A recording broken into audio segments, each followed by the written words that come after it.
When she got home, her dad asked about her first day of school. I didn't make any friends, Penelope cried. None of the children wanted to play with me.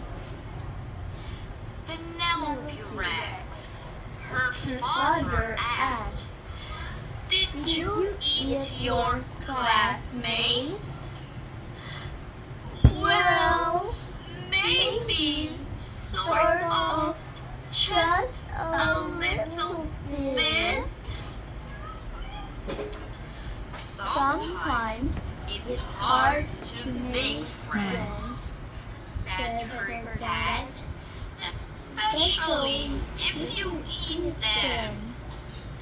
You see, Penelope, children are the same as us on the inside. Penelope, a lot to think about."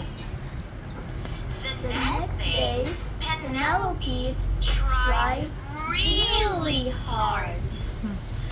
But poor Penelope, she could not stop herself from eating her classmates.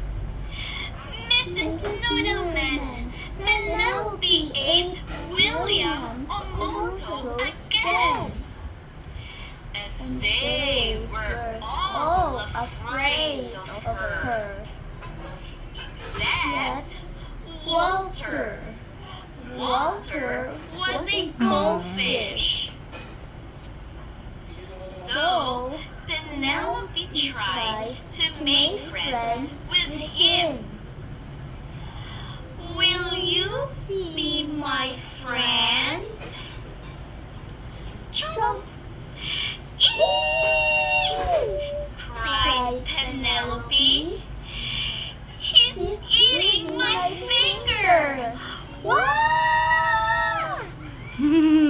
Once Penelope found out what it was like to be someone's snack. She lost her appetite for children. She stopped eating her classmates.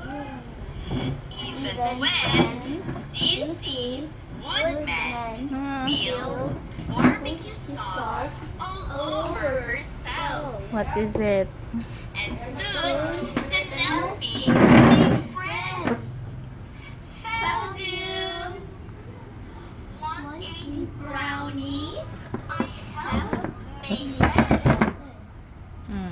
Now, even when the children look especially delicious, she